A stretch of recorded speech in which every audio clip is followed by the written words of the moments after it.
The first time I felt it, that sickening churn of suspicion, it was over something as stupid as broccoli. Vanessa and I had this unspoken arrangement: she handled groceries, I handled grilling. It worked. 15 years of knowing who'd fill the fridge and who'd light the charcoal. But then she came home with this organic broccoli, the kind of overpriced nonsense she used to mock. I joked, "What, did someone on Instagram convince you it's life-changing?" She laughed it off, but her eyes darted away, busying herself with her phone like I'd caught her in something. Maybe I had. It's not like I was some insecure maniac tracking her every move. We'd been married for 8 years, 2 kids, beautiful house with a sprawling lawn and a lake house where the kids fished for frogs in the summer. Our life was the American dream, decked out with leather seats and a double garage. I wasn't perfect, but I was committed.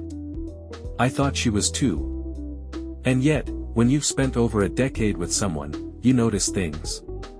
Vanessa used to hate girls' nights out. Said it was all petty gossip and overpriced cocktails. But then, about a year ago, she started going once a month. Then twice. Then every damn weekend. Always some new friend she just had to catch up with.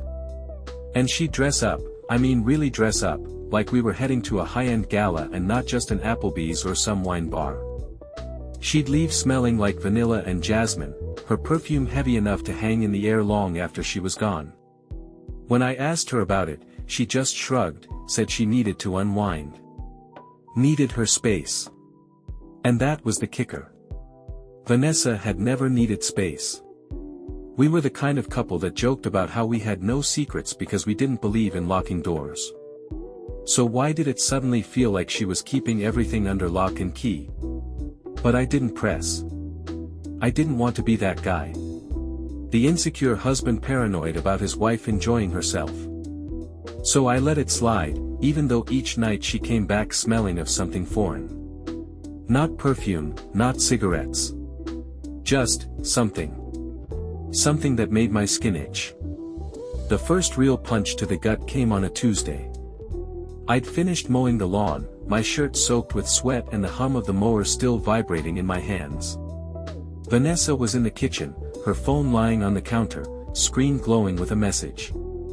Normally, I wouldn't look. I swear to God, I wouldn't. But something about her lately had me on edge. Maybe it was the way she'd been darting off to answer texts in another room. Or how she'd snap her phone shut the second I walked in. I told myself I was just grabbing a glass of water. That I wasn't snooping. But as I reached for the glass, my eyes flicked over her screen. Can't wait to see you again. Last night was amazing. The message was from someone named Brian. Not a girlfriend's name. Not her sister. Not her boss. Just Brian. I felt my heart plummet, like a stone dropped into deep, dark water. I looked over at Vanessa, her back turned, humming to herself as she sliced vegetables for dinner. Like everything was normal. Like nothing was wrong. I wanted to confront her right then, slam the phone down and demand answers. But I didn't. Instead, I poured my water, took a long, slow sip, and pretended I hadn't seen a damn thing. That night, as I lay beside her in bed, my arm draped over her waist like always, I couldn't help but wonder who the hell Brian was. And what exactly he meant by amazing. Vanessa had another one of those nights planned, a so-called bachelorette party for some friend I'd never heard of. The name was Jennifer or Jessica or something equally forgettable, but Vanessa insisted she had to be there. The invitation came with a short, clipped request for me to pick her up around 2 in the morning. I didn't question it, just nodded and told her I'd be there. Maybe some part of me wanted to prove I could still be the reliable husband, the one she could count on even when everything between us felt like it was slipping through my fingers. She left around 7, laughing and waving from the doorway like we were high school sweethearts again. It almost convinced me. Almost. I spent the evening trying to distract myself, the TV droning on about nothing in particular. The kids were at my sister's for the night, a sleepover they'd begged for all week. Without them around, the house felt too big, too empty. I checked my phone more times than I'd care to admit, each glance at the clock making the hours crawl slower. Midnight came and went. 1 a.m. ticked by, and I started feeling the slow, creeping dread that always hit me when Vanessa was out. It was ridiculous, I told myself. She was just having fun. Nothing more. By the time 1:30 rolled around, I was already in the car, figuring I'd get there early and wait. I drove through the quiet streets, passing darkened houses with their warm, yellow porch lights glowing against the night. Vanessa had sent me the address earlier, some new club downtown with a line of people stretching halfway down the block when I pulled up. I parked a little ways away, figuring I'd text her once I saw her step outside. 2 o'clock hit and then 2:15. My messages went unanswered. I called, letting it ring until the automated voice told me to try again later. My fingers drummed against the steering wheel, an anxious rhythm that only seemed to get worse with every passing minute. At 2:30, I tried calling again, my voice tight and brittle as I left a voicemail telling her I was outside, waiting. More minutes passed. I started pacing along the sidewalk, peering into the faces of the people stumbling out of the club. Laughter, shouting, couples leaning against each other for support as they waited for cabs or rideshares.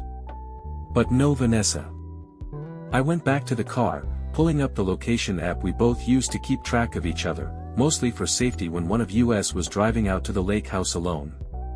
Her dot blinked on the screen, but it wasn't anywhere near the club. Instead, it hovered over a residential street a few blocks away. I stared at the screen, my heartbeat pounding in my ears. Maybe she'd caught a ride with someone else, maybe she'd decided to walk to a friend's house. I tried calling again, the phone ringing until it clicked into silence. The address the app pointed me to was dark and quiet, the kind of place where the sidewalks were cracked and the streetlights flickered like dying stars. I drove slowly, headlights cutting through the dark, my eyes straining to catch any glimpse of her. My phone rested on the passenger seat, the map still open, her location pulsing like some kind of taunt.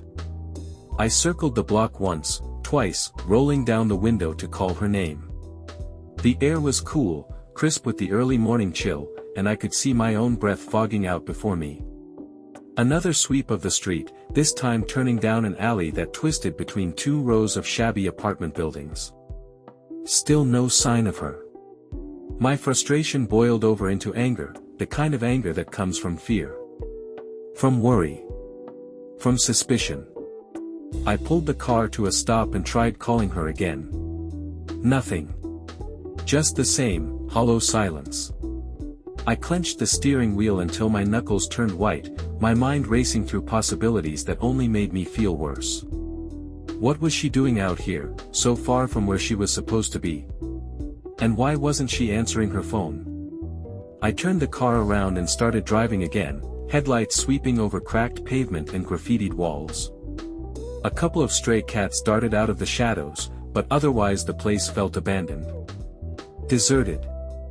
I circled the block once more, my patience fraying with each pass. She had to be here somewhere. The app said she was. But the darkness only deepened, swallowing every corner I tried to search. I must have driven around that block at least a dozen times, headlights cutting through the same patches of darkness over and over again. The clock on the dashboard read nearly 3 in the morning, and my eyes felt gritty from staring too hard into shadows that refused to give me anything back.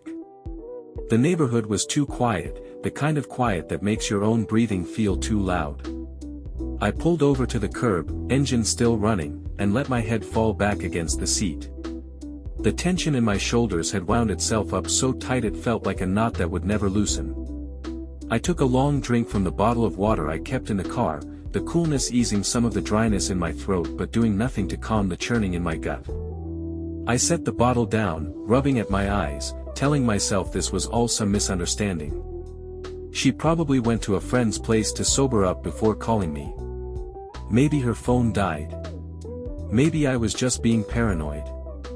But none of those excuses felt right. The air was too still, the kind of stillness that makes you feel like you're standing on the edge of something you can't quite see. I caught movement in the rearview mirror. A flash of something pale against the darkness, slipping between the branches of some overgrown bushes lining the edge of a fenced yard. My fingers tightened around the steering wheel as I leaned forward, eyes locked on the spot where the movement had come from. I saw him first. A man stepping out from the tangled brush, his hands busy with his belt, fastening it like he'd been interrupted. He looked around quickly, his face half hidden by the shadows, then started walking away from the bushes with the kind of stride that said he wanted to disappear as fast as possible. But he wasn't alone. Vanessa emerged next, her hair mussed, fingers reaching up to try to tame it back into place. Her dress was twisted at the shoulder, the hem riding higher than it should have. She seemed to be laughing about something, or maybe trying to keep herself from laughing. The sight of her hit me like a punch to the chest. Everything I'd been turning over in my mind for the past few months, every doubt and suspicion I'd tried to bury under layers of denial, all of it came rushing to the surface with such force I thought I might be sick. I sat there, frozen, the air sucked clean out of my lungs. Vanessa hadn't noticed me. She was too busy fixing her hair, smoothing her dress, glancing back once toward the man who had already turned the corner and vanished into the night. My fingers trembled against the steering wheel. Part of me wanted to get out of the car, march up to her, demand to know what was going on. But the other part, the part that felt like it had just been torn open and left bleeding, couldn't move. It was like my own body had betrayed me, refusing to act even when the truth was standing right in front of me. So I did the only thing I could think of. I drove away. My hands were shaking so badly that I almost missed the turn onto the main road. I pressed the gas pedal harder than I meant to, the tires skidding briefly against the asphalt before catching traction. The world outside the windows blurred into streaks of color and light, but I barely saw any of it. I was too busy trying to breathe, trying to keep my own mind from spiraling into a place I didn't want to go. The phone started ringing somewhere around the halfway point home. Vanessa's name flashed across the screen, her photo smiling up at me like nothing had changed. I ignored it, fingers clenching tighter around the wheel as I kept driving. It rang again, and then again. Each time, I refused to answer. It was like some kind of cruel joke, the sound of her voice in the voicemail recordings, cheerful and confused, asking where I was and why I hadn't picked her up like I said I would. As if she hadn't just been standing there, laughing and straightening her hair while some man slipped away into the darkness. I pulled into our driveway, the house looming ahead of me like something out of a bad dream. The porch light was on, spilling a soft glow over the front steps, making everything look so normal. So painfully normal. I killed the engine and just sat there, staring at the front door, my phone still buzzing with calls I refused to answer. The longer I sat there, the more the anger started to creep in, burning through the numbness like a fire slowly gaining strength. I thought about everything I'd done for her, everything we'd built together, the life we'd carved out with our own hands. And now it all felt like some kind of elaborate lie, a story I'd been telling myself because it was easier than facing the truth. The phone went silent for a while, then lit up again with another call. I turned it face down on the seat beside me, refusing to even look at it. Let her wonder where I was. Let her sit there and try to piece together why I hadn't been waiting for her like some obedient, clueless husband. Maybe I should have been angrier. Maybe I should have gone back and demanded answers. But right then, I just felt hollow, like something had been ripped out of me and left an empty space that nothing could fill. I finally climbed out of the car and headed inside, the door creaking open with a sound that felt almost accusatory. I locked it behind me, not bothering to turn on any lights as I made my way through the darkness toward the stairs. My hands shook the whole time. I was so tired. So tired of pretending everything was fine when clearly it wasn't. I climbed into bed and stared up at the ceiling, the darkness pressing down on me like a weight I couldn't escape. The phone kept ringing from the other room, the sound muffled but still insistent. I closed my eyes and tried to shut it all out, but the image of Vanessa stepping out of those bushes wouldn't leave me. It played over and over in my mind like some sick, broken record, each repetition cutting a little deeper. Morning came like a slap in the face, the sunlight creeping through the curtains too bright, too unforgiving. I hadn't slept much, if at all. The images kept replaying in my mind, Vanessa stepping out of the bushes, her hair tangled, her smile twisted into something I didn't recognize. I'd lain awake for hours, staring at the ceiling, trying to convince myself it hadn't really happened.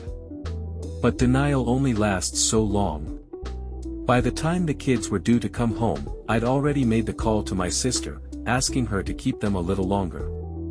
I fed her some line about needing to get some work done around the house, some repairs that would be easier without the kids underfoot.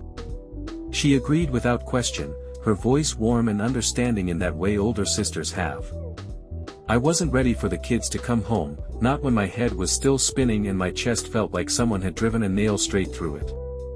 Vanessa slept late. No surprise there. By the time she wandered downstairs, it was nearly noon. She looked tired, but not guilty. Not like someone who'd just torn their entire marriage apart and left the pieces scattered across the floor. She muttered something about having the worst hangover and poured herself a glass of orange juice, barely glancing in my direction. I watched her move around the kitchen, my fingers clenched so tight around my coffee mug I thought it might shatter. Part of me wanted to just throw it all in her face, make her admit what I'd seen with my own eyes. But another part of me needed to hear her say it, needed her to acknowledge what she'd done instead of pretending everything was fine. The words came out sharper than I intended, my voice low and strained. I told her I'd seen everything, that I'd been there last night, driving around like an idiot trying to find her, only to catch her sneaking out of the bushes with some man who couldn't leave fast enough. Vanessa's eyes widened, her expression flickering between surprise and something that looked almost like annoyance. For a moment, she just stared at me, her fingers still wrapped around the glass like she was trying to decide whether to throw it or hold on for dear life. Then she started shouting, her voice cracking with some kind of desperate anger that made me feel even more unsteady. She launched into a tirade, words tumbling out of her mouth with such force that I almost stepped back. She blamed me. She said it was all my fault, that I'd pushed her to this, that I hadn't been paying attention, hadn't been listening, hadn't been doing enough to make her feel valued. She threw every accusation she could think of, her voice rising and falling like a storm that refused to break. I tried to get a word in, tried to tell her that nothing she was saying made sense, but she wouldn't stop. She said she needed more than what I was giving her, that she'd found attention and affection elsewhere because I'd left her with no other choice. She made it sound like some kind of twisted survival mechanism, like I'd driven her into the arms of someone else through sheer neglect. My own frustration boiled over and I told her that nothing she was saying justified what she'd done, that there were 100 different ways she could have tried to fix things before resorting to betrayal. She snapped back that she'd tried talking to me, that I'd never listened, that I was too busy with work or the kids or whatever else I thought was more important than her. The way she said it made me feel like she'd been holding all of this inside for years, like every resentment and disappointment had been catalogued and saved for this exact moment. She shouted that other men made her feel attractive, appreciated, that they noticed her in ways I hadn't bothered to in ages. The words were like knives, each one digging a little deeper until I felt like I couldn't breathe.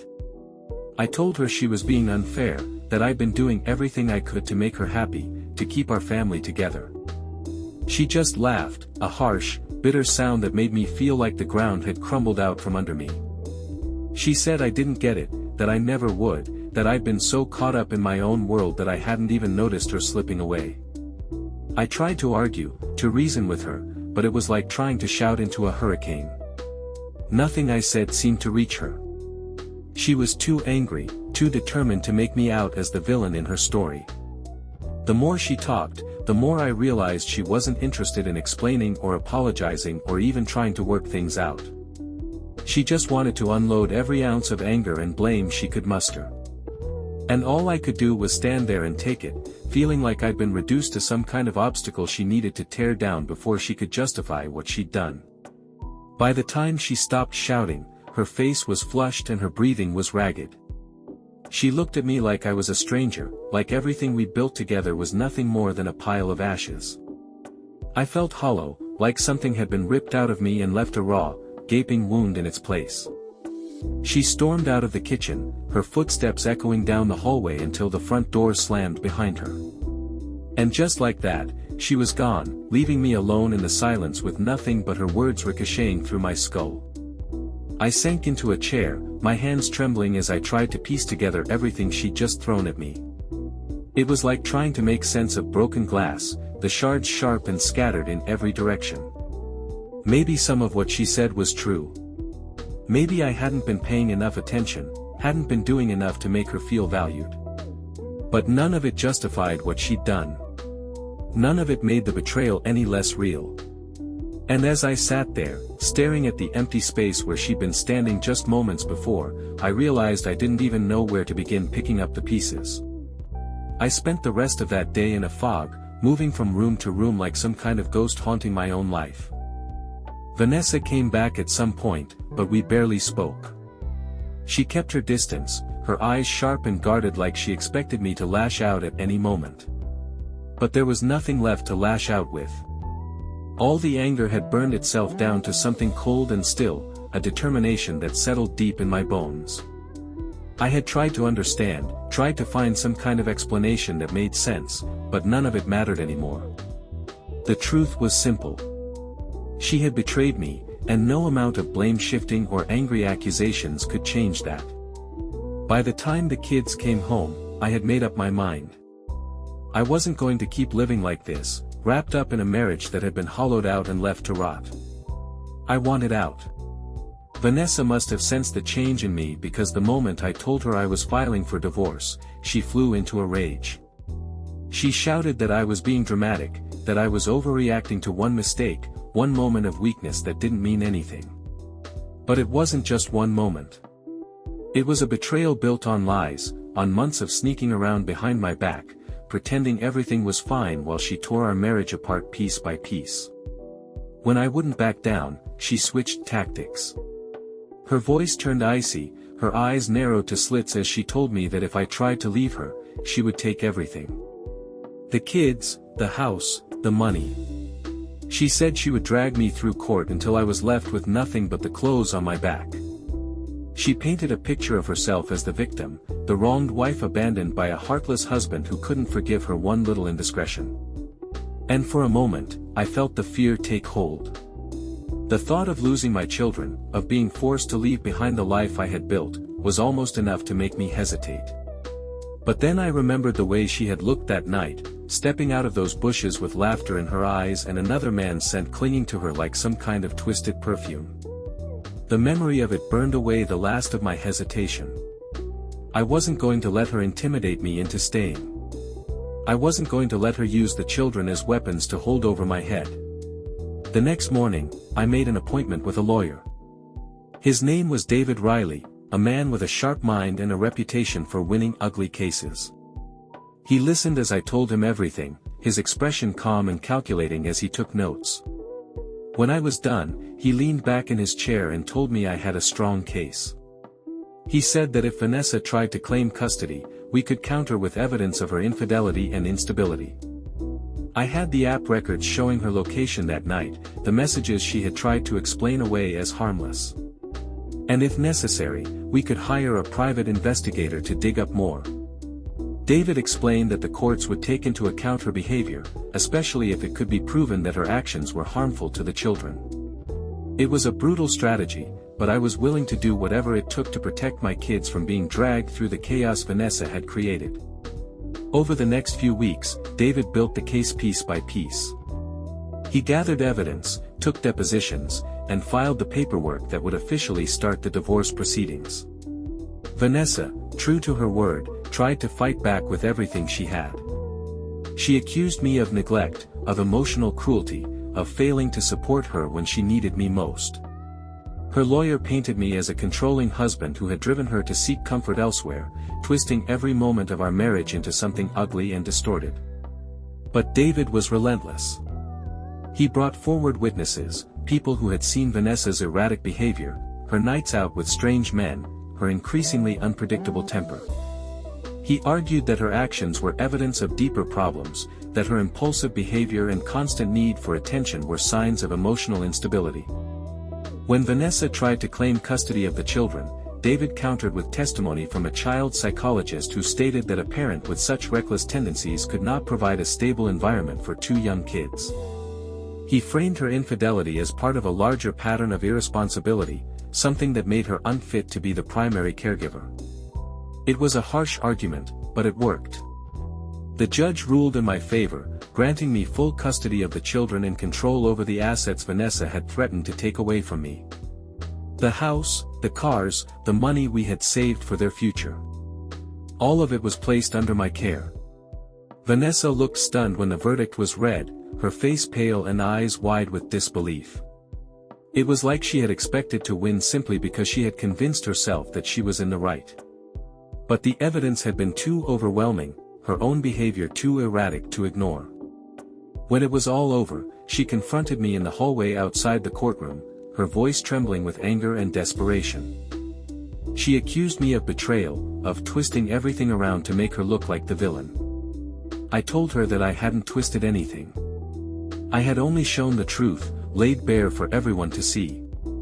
She turned away from me then, her shoulders hunched and her eyes glistening with something that might have been regret or bitterness or just plain exhaustion. I didn't follow her.